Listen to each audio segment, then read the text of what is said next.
네, 안녕하십니까. 시선파트너즈 이세현입니다. 저희가 벤처를 부탁해 프로젝트의 하나로서, 우리 벤처기업 컨설팅했던 사례들, 그 다음에, 연구소, 벤처기업과 아주 밀접한 연구소를 활용해서, 기업들의 효율을 제고했던 사례들을 지금 영상 10개로 남기고 있는데요.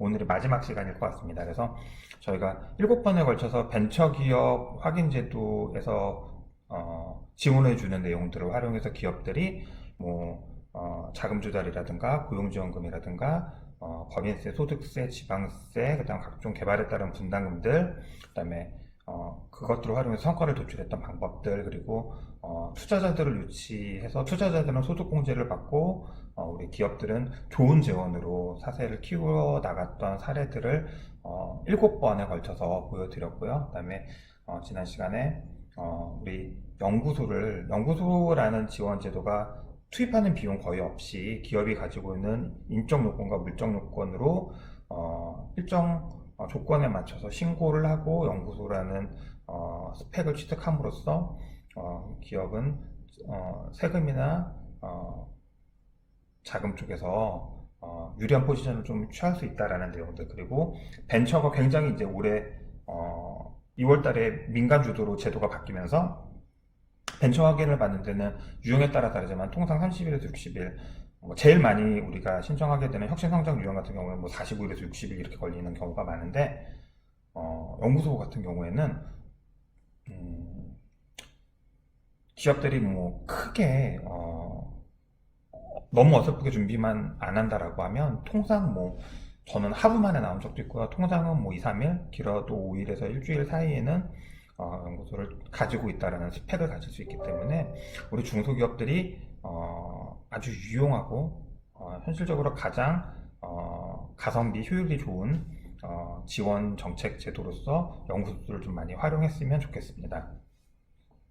앞에서 이제 우리가 보증서를 작은 기업들이 업력이 긴 기업들이 보증서를 어떻게 연구소를 취득함으로써 활용했는지, 연구소를 보유함으로써 중진공, 소진공에서 우리가 어떤 좋은 자금들을 활용할 수 있는 기회를 만들었는지를 보여드렸고요.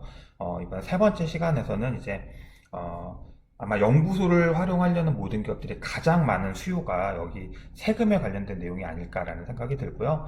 이제 조특법에 의해서 이제 연구소를 보유하고 일정 조건에 맞춰서 연구소를 운영한 기업들은 경상연구비, 연구인력개발비의 25%에 혹은 증가분의 50%, 신성장 동력사담은 30% 이렇게 이제 연구인력개발비 사용한 것에 대해서 최저한세 적용 없이 세공제를 받을 수 있다는 내용 때문에 절세를 위한 방법으로 연구소를 활용하는 기업들의 이야기가 될 것 같습니다.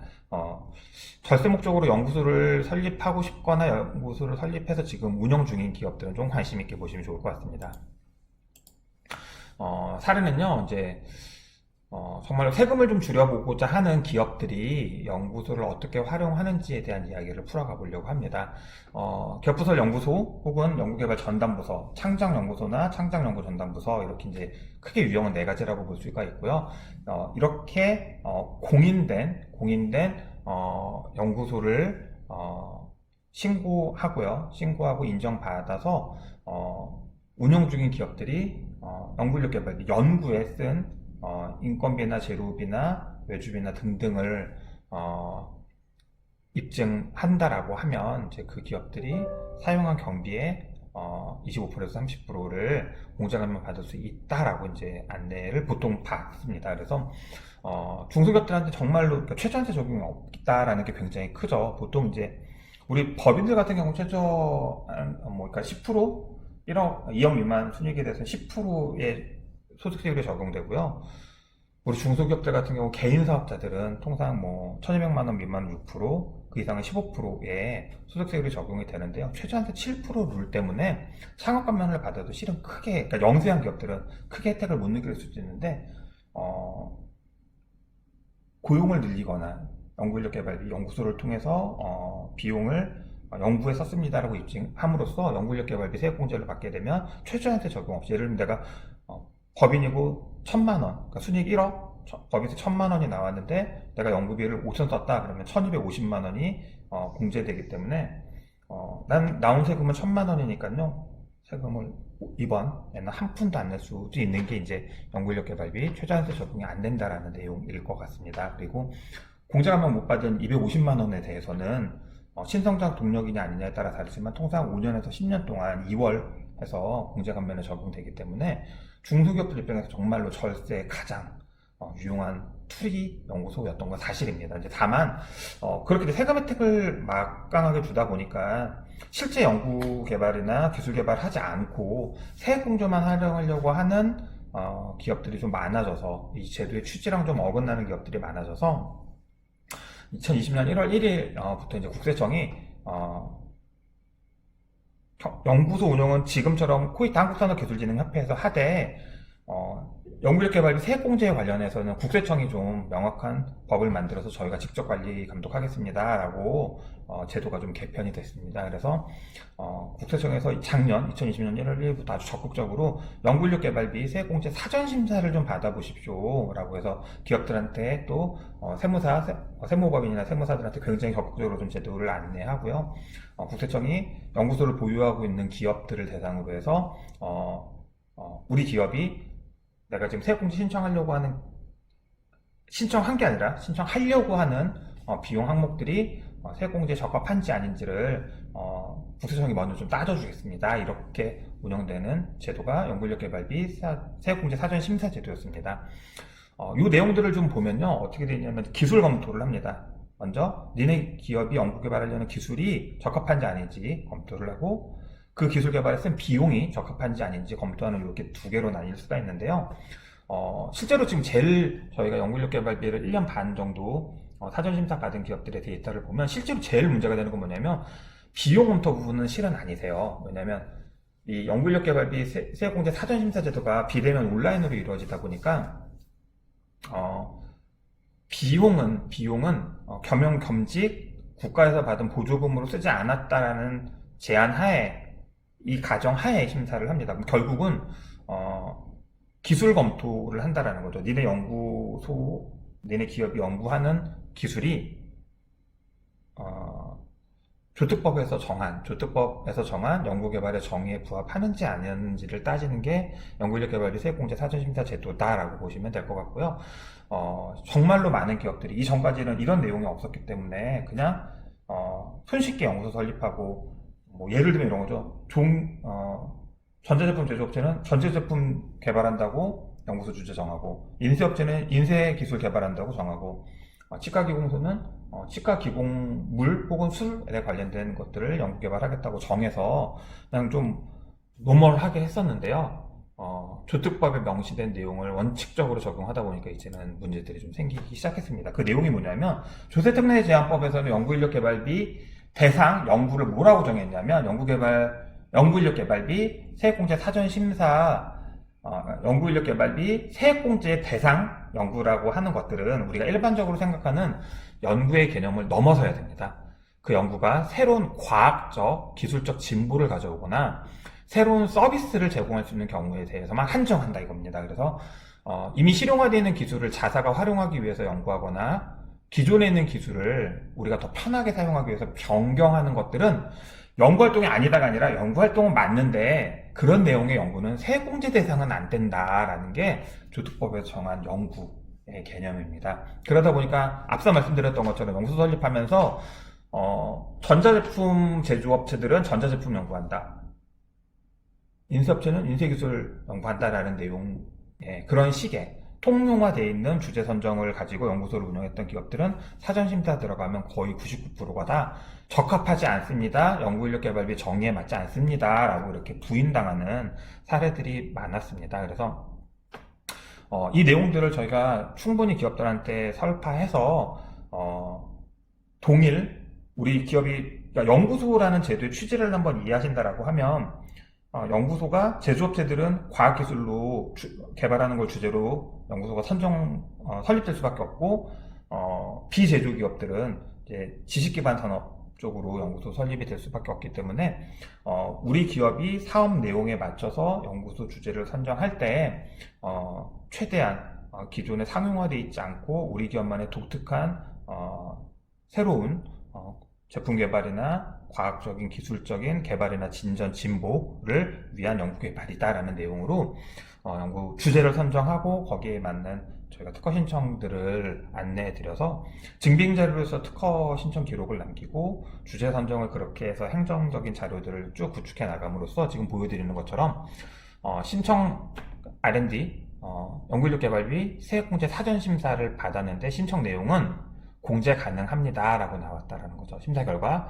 귀사가 개발하고자 하는 연구개발 인력 활동은 조세 특례 제한법상 연구인력 개발비 정의에 맞습니다 라고 해서 이제 기술성 검사에서는 무탈하다라고 나온 거고요. 다만 니네가 심사 과정에서 확인된 사항과 달리 연구원들이 다른 업무를 겸직하거나 정부 출연금 등을 재원으로 하는 연구인력 개발비를 지출한 경우에는 사전심사 효력이 배제될 수 있습니다. 즉 겸용 겸직이나 나라에서 받은 우리 자비가 아니라 나라에서 받은 돈으로 연구하면 비용 검토가 문제가 되면 연구인력 개발비 사전심사 효력이 맞지 않습니다. 이런 내용의 결과를 받았습니다. 즉 무슨 얘기냐면 기술성 검토에서 당연히 겸용 검직 안 하고 국가에서 받은 지원금으로 연구소 하면 안 된다는 내용은 알고 있으니까요.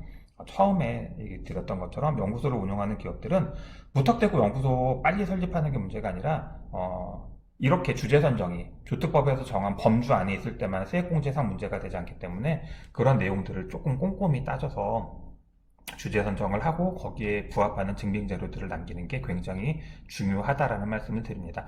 여기서 한번 유의 깊게 생각하셔야 될 건 뭐냐면요. 아까도 말씀드렸지만 연구소, 공인된 연구소를 어쨌든 보유하기 위해서는 예를 들면 한국산업기술진흥협회 코이타죠. 한국산업기술진흥협회에서 주관하는 연구소, 공인 연구소를 가지기 위해서는 제조업체들은 과학기술에 관련된 주제 선정이 됩니다. 비제조업체들은 지식 기반 혹은 디자인에 관련된 주제를 가지고 연구소를 설립해야 됩니다. 그러니까 제조업은 그래도 기술 개발이라는 내용의 취지에 빨리 다가갈 수가 있는데 예를 들면 앞서서 우리 보여드렸던 것처럼 창작연구소라든가 비제조업을 영위하는 기업들의 연구소는 과학기술에 관련되지 않은 주제로 연구소를 선정하는 게 보통이기 때문에 연구소를 설립하고 인정해주는 그 기관들에서는 그렇게 평가하지만 세금으로 연결을 하려고 하면 국세청에서는 어쨌든 과학적 기술적인 진전이나 개발, 새로운 것에 대한 연구개발, 제품개발, 뭐 새로운 서비스에 대한 개발 이런 내용들 기반으로 해야 된다는 걸 좀 감안하셔서 그런 내용으로 주제 선정을 하시고 그러니까 이런 개발에 대한 증빙 자료로서 특허 신청까지 남기시는 노력들이 조금 첨부돼야 실제적인 실효성, 즉 연구소를 통해서 세금 효과를 보고 싶다, 절세 효과를 보고 싶다, 세액 공제를 제대로 받고 싶다라고 하시는 분들은 취지에 맞지 않나라는 생각이 듭니다. 그래서 저희 업체들 같은 경우에도 이렇게 지금 사례로 보여드린 것처럼 여기 연구인력 개발비 일반이라고 되어 있죠. 그러니까 30%짜리가 아니라 25%짜리에 25%짜리 일반 연구인력 개발비 세액공제를 받은 사례, 그리고 여기는 마찬가지로 일반 연구인력 개발비 세액공제 25%짜리를 받은 2,200만 원에 25%면 얼마죠? 약 한 440만 원 정도, 550만 원 정도 되겠네요. 이 기업은 법인세에서 550만 원을 차감하고 내게 되고요. 이 기업은 약 한 400만 원 돈을 차감하고 내야 되기 때문에 실은 굉장히 높은 절세효과가 있는 것이 연구인력 개발비. 그러니까 연구소를 보유한 기업들이 연구인력 개발비 세액공제를 제대로 받으면 이렇게 효과가 임팩트가 크다라는 내용을 다시 한번 보여드리는 사례였습니다. 저희가 이렇게 10번의 시간에 걸쳐서 벤처기업, 창업기업, 연구소 보유기업들이 좀 유용하게 활용했으면 하는 이야기들을 실제 사례 중심으로 영상을 좀 남겼습니다. 코로나 때문에 다들 좀 위축되고 힘들 수 있는데 사업을 특히나 하시는 우리 기업들 입장에서는 그게 무슨 환경이 됐건 간에 돌파하고 생존해내서 다음 기회를 또 만들어 나가야 되는 숙명을 타고 나신 분들이니까요. 위기를 자꾸 극복하기 위해서 위기 극복을 할 수 있는 지혜, 방법의 일환으로 법과 제도에서 지원해주는 지원사업과 시책들 현명하게 누릴 수 있는 우리 중소기업들의 스펙, 벤처, 연구소 창업이라는 제도들을 잘 활용할 수 있는 계기가 이번 영상을 통해서 좀 마련됐으면 좋겠습니다. 벤처를 부탁해라는 채널 그리고 홈페이지 각종 SNS를 통해서 우리 중소기업들이 벤처라는 제도와 창업이라는 제도, 연구인력개발비, 연구소라는 제도들 잘 활용할 수 있게 컨설팅하는 전문 컨설팅 기업 시선 파트너즈 기억해 주셨으면 좋겠습니다. 앞으로도 좋은 영상으로 많이 찾아뵙겠습니다. 마치겠습니다. 감사합니다.